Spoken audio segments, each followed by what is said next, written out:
Hello, today I want to show you how to replace the thermostat on a Mazda 3. First, you want to make sure that your engine is completely cool, otherwise you may injure yourself. I start out with draining the antifreeze, and antifreeze is hazardous, so you don't want to get in contact with that, and you also don't want to let that escape into the environment. So it's best to collect all of that in a reasonably sized bucket and, for example, bring it to your recycling center of your community. So you find the drain plug on the lower left corner of the radiator. You open that with a screwdriver here, just like this. You screw that out a little bit and it doesn't come out completely. It's just at some point it will just spin in a circle, and then you can take some pliers and pull out the plug completely. Please note that at this point here in the video the radiator is already drained, so this was easier for me to videotape and show you. So while you're unscrewing this, there's already a little bit of coolant coming out of this drain plug. So this is how it looks like when you drain the system. And in order to speed things up, you can just remove the cap from the reservoir.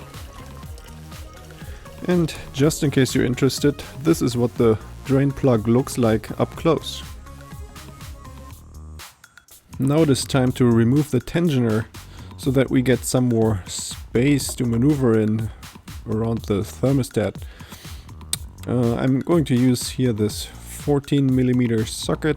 I'm going to release the tension here from the belt, and I am going to use a screwdriver here to keep the belt in position so that it just doesn't fall down, and I can reach it easier. Then next I'm going to remove those 3 bolts here that hold the tensioner in place. That's here at 12mm, and there's 3 bolts, 1 on the top and then 2 on the bottom. Here, this is what that looks like. And now we already got access here to the thermostat. That's here the component in the circle. You have to think about that this is still full with antifreeze. And right underneath the thermostat, that is where the alternator is located. So as soon as you take off the thermostat, you would pour a lot of antifreeze right into the coils there. So that's why I covered this area here with this piece of plastic to ensure that this is safe. Okay, so now what we have to do is to get a little bit more room. There's still one connector here that I'm going to remove, and then I'm going to use some pliers here to remove the 2 hose clamps that hold those hoses in place. Here I'm removing the clamp from the smaller hose, and then down here on the big hose there's another clamp.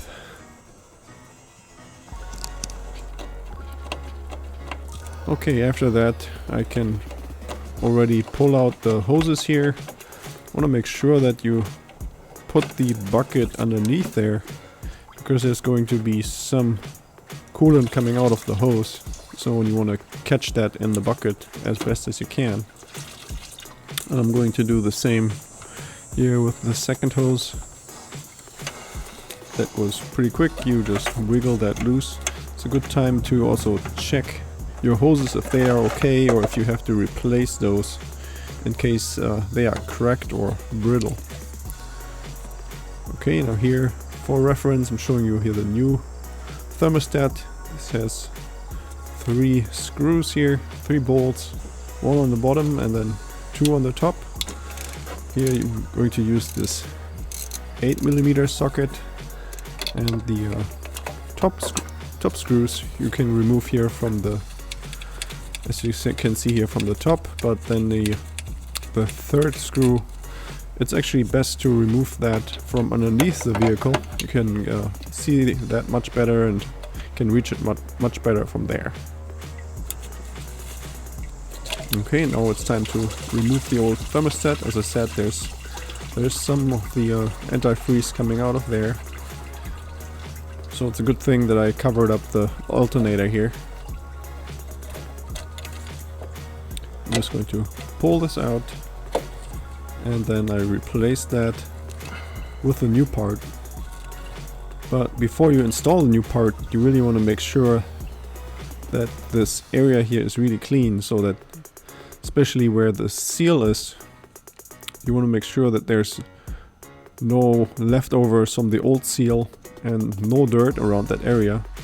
And you also want to make sure that from your new thermostat the seal is correctly in its position.